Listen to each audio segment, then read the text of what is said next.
Hi everyone, it's Raina.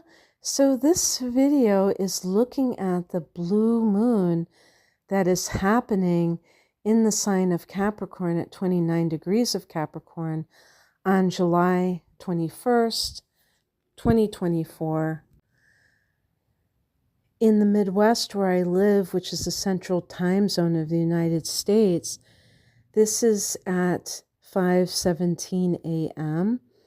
So in most parts of the world, I do believe this will be on the 21st. There might be some places where it's in the early morning hours of the 22nd. So if that's the case, then so be it, I guess. But yeah, so in North America, this is referred to as the buck moon, the full buck moon.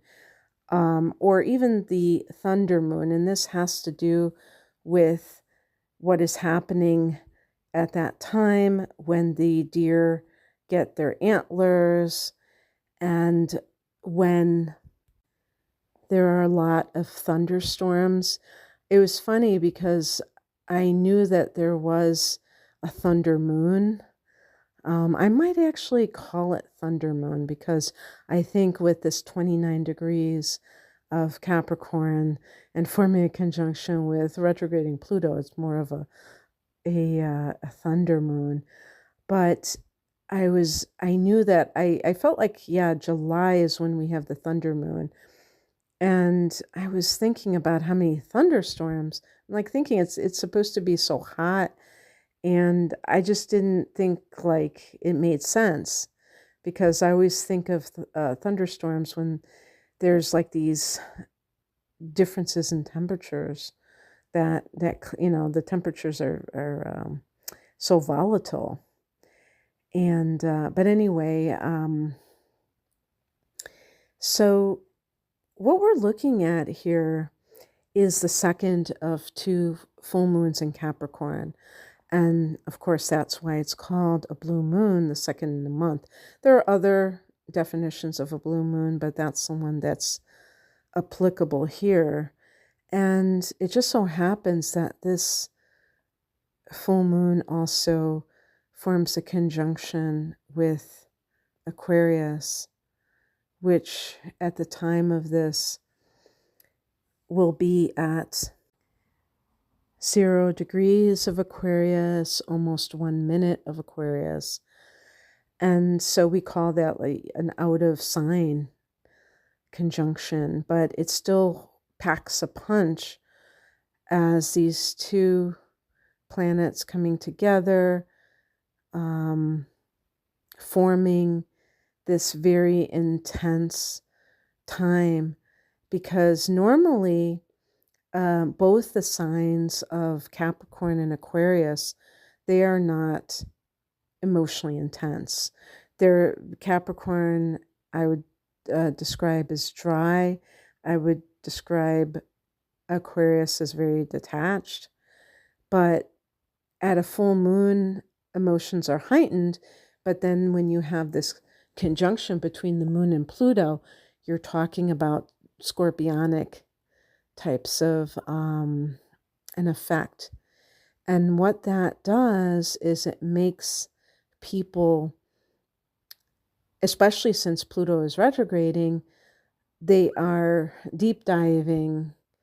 They're looking into themselves. They're being more introspective, but they're like, it's like self-analytical or trying to get, almost like in a ruthless way, trying to get to the bottom of why their emotions are the way that they are. It's very important that we do this. It's like shadow work. And it's very important that we do this, but it's also very important that we don't get carried away so that we, because at this time, Neptune will have retrograded. Neptune actually retrograded on the 2nd of July. So Neptune is retrograding and is not providing us with this, this comfort of delusions. So we might be a lot more realistic, and that's fine and dandy, but it can it can really, for some people who are very sensitive souls, it can feel like a bandage being ripped off, where it's like it's necessary, but it's hurting like hell. So be gentle with yourself, even as you begin to have these insights about some things that you are involved with. Because really, with these types of videos that I put out, it's about both the micro and the macro of the influence that is happening at this time. And with this particular situation, we're talking about with the sun and moon at 29 degrees of Capricorn, something is really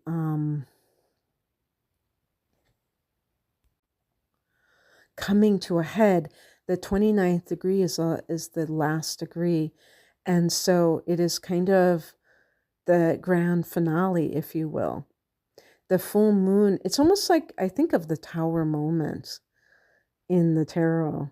And it's like the first full moon in Capricorn at 1 degree gave kind of a flavor. That was on the 21st. That was the day after the solstice. A very high energy time as well.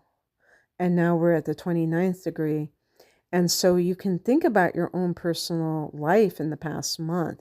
Has there been anything that has come about? Maybe it was a revelation from somebody very near and dear to you that you have had to come to terms with emotionally. Full moons can be, are connected to relationships because of the opposition between the sun and the moon. And so, yes, it can be the self and the other in terms of the romantic partner, but any type of partnership. And really, it's like kind of symbolic for two sides of yourself. The side that you are part of as an individual, which is the sun. The sun is the individual, and the moon is your relationships with other people, how you feel about others. And so it's, when somebody says it's not all about you, that's true, but it's not all about the other person too.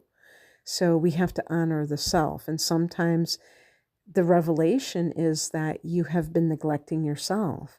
But because there is a scorpionic part of this, it can also be secrets. It can be deeply buried feelings. And sometimes those are connected to secrets. Like an example would be, and this is a sad example, but somebody realizes that they don't love their partner and they're absolutely torn to shreds about it because they realize that they're going to have to hurt that person. Maybe the other person, they know that other person is totally committed to them.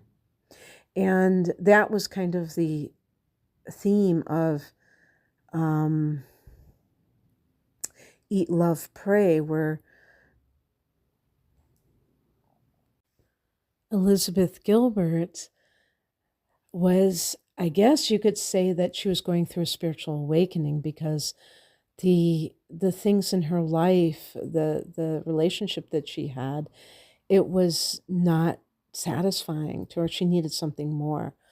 And it can feel very strange and almost like ungrateful to throw that away for something that you don't even know how it's going to turn out.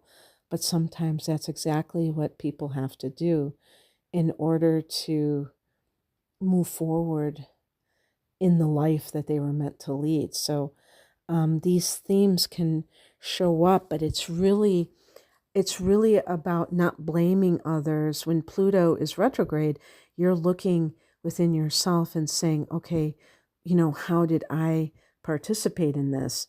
But it's like that, when I said that tower moment, it's because it can no longer be contained. That 29th degree it's like a powder keg. And we are seeing it on the macro level as far as the things that have been kept secret, have been kept from us, that we've been deceived about. And we know something's wrong. We know that things are not functioning as they should. Capricorn represents the government and all of the controlling systems that make up our life on the mundane level in this world. And, interestingly, in the tarot, Capricorn is associated with the devil. And, because Capricorn is an earth sign, you could say it's that lust that, makes people sell their souls or do things that they wouldn't normally do. But lust isn't just the loins. It can be the lust for money. It can be, like people who are not really serving others. They're self-serving. And we have free will. This is the thing. So it's like, who do you choose to serve? Do you choose to serve others? Do you choose to serve like a dark overlord? And that can be this negative influence that even the world itself tends to provide. Or do you serve the light? Are you an ambassador of the light? And so it's kind of like the battle of good and evil, you could say, in a lot of ways. And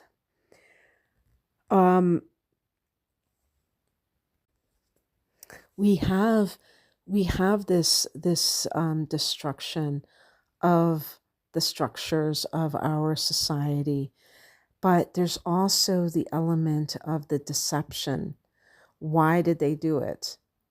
If we have a government that steals money that should be used for the roads and they're taking it for themselves, and then they claim that they have to keep getting more money from the people, and that gets exposed, even if we solve that problem, there's an incredible betrayal that leads to lack of trust. And so all of a sudden, these structures, these outer entities that we've always looked to give us that sense of security, it's like we have the rug pulled out from under us. Even with the clergy, even the structures of the church, not a specific religion, just religion in general. When we've had these scandals, it's like people start to say, but what, who am I? This is how I defined myself. This is how I felt safe. And now I don't have that illusion of safety anymore. And that really plays into, I was talking about the conjunction of the moon and Pluto, which can be those very, very strong feelings, more on the dark side, which are about revenge. And revenge comes about when people feel like they were taken advantage of, they were abused, and they might not have even known about it. And then when they find out, they're looking to right that wrong. They want to make somebody pay. So things can come out through the news. We have Jupiter in Gemini, so we may be inundated with information throughout the next 12 months, actually. And, it might be actually overwhelmed. But, we have this news, and we're like, some of it may be complete crap, disinformation, but some of it may be true. And it's like, can we handle this news? Can we handle what we hear? Because it may lead to very strong feelings. And this is why it's very important to not act on emotion. Actually, luckily, we have a trine between the moon and Mars, which can really speak to these sorts of issues. We also have a trine between Mars and Pluto, which can be about acting for empowerment's sake, but not trying to abuse power in the actions that we take. So when I was looking at the aspects, I honestly think that there are a lot of good ones. And what this tells me is that even if emotions are running very strong at this time, it's like a very healing type of event. And actually, Pluto can be about healing. So, um, this will tie into in a couple of months when Pluto, I don't know, let's see when this is actually occurring, when Pluto goes back into Capricorn. Yes, it is in September, and this is going to be, Pluto is going to go back into 29 degrees of Capricorn. Actually, Pluto goes direct on October 11th, and it will be officially at 29 degrees, 39 minutes of Capricorn.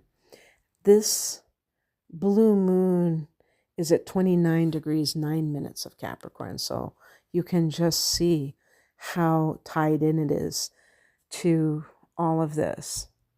The collective shadow work that's occurring. Because, I'm thinking of this song by the Rolling Stones that came out in the late 60s, like 1969, called Sympathy for the Devil. And I believe this was included in their movie about Altamont, the concert that went horribly wrong.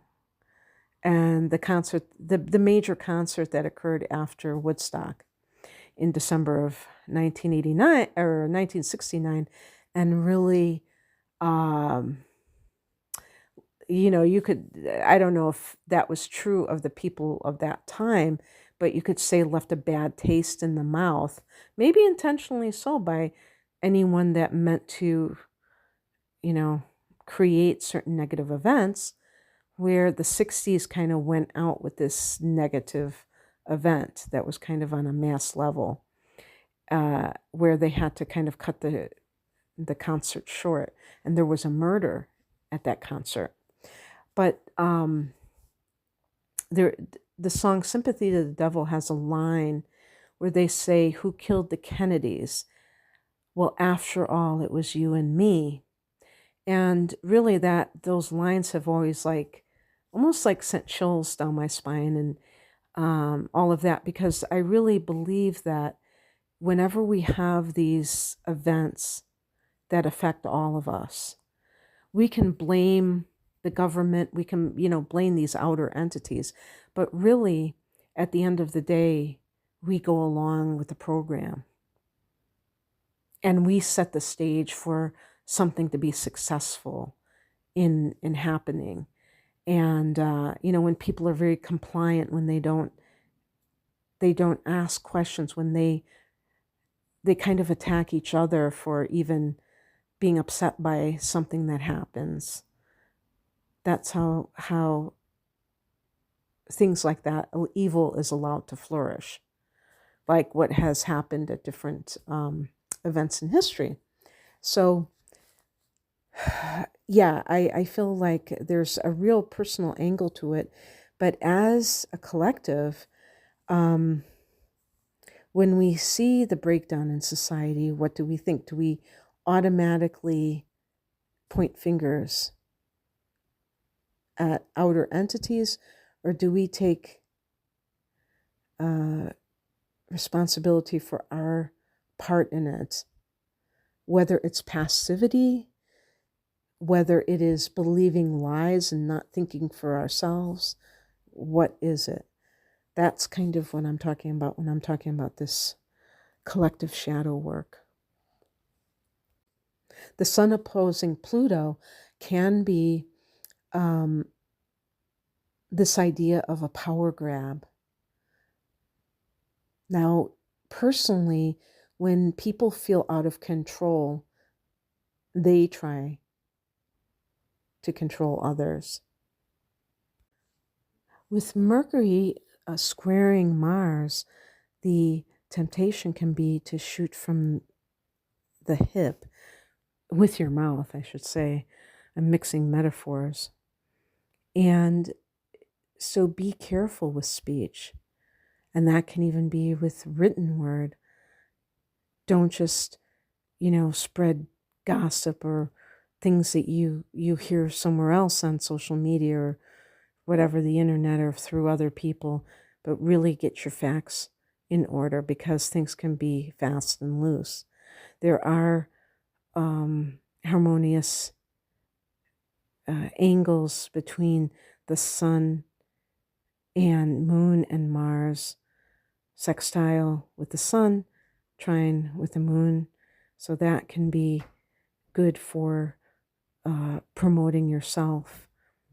And same with Uranus, same aspect, sun sextiling, moon trining. That has more to do with being your own person. That has more to do with,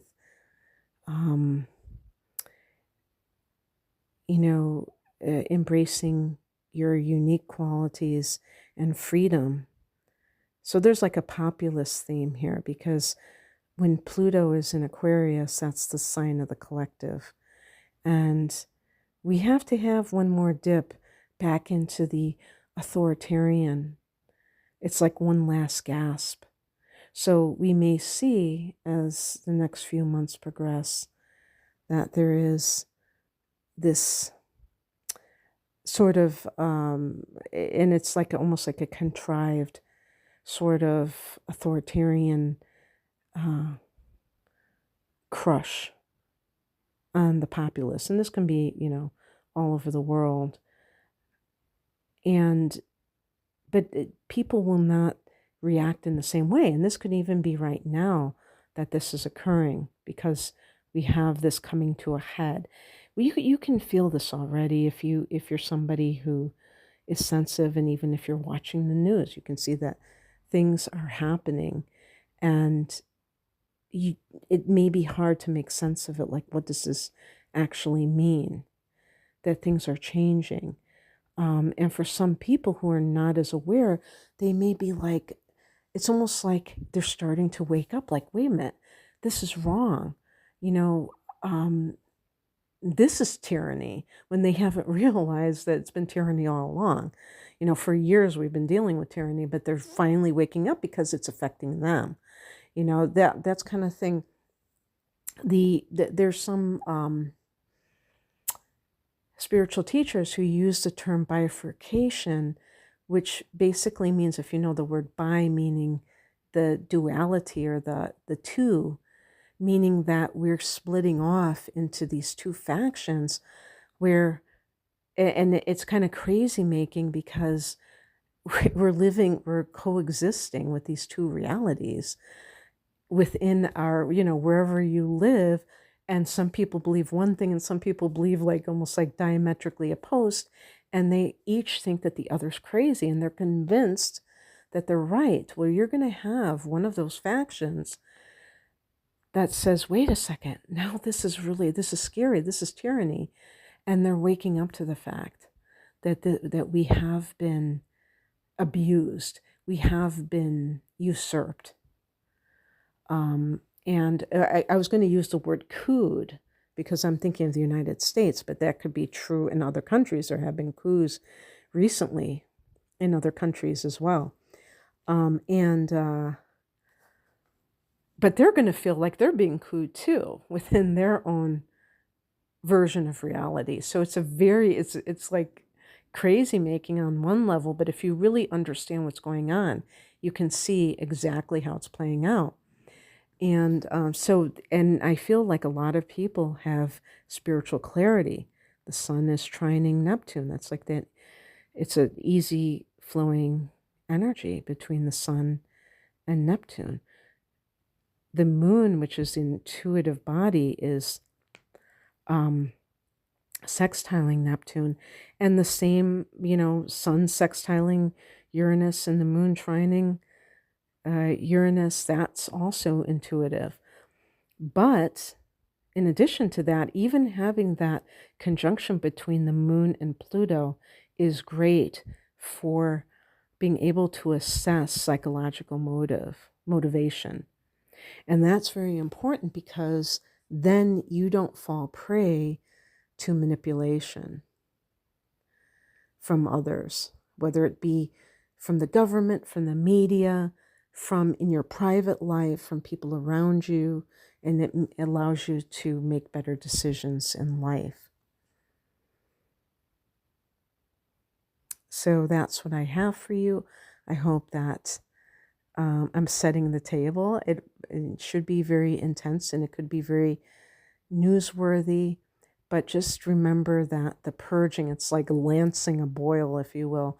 It's necessary, even like that pressure, the tower moment is when the cork, pops from the bottle because it's got so much pressure inside. And we need that for the release because we shall be released. All right, take care. Bye.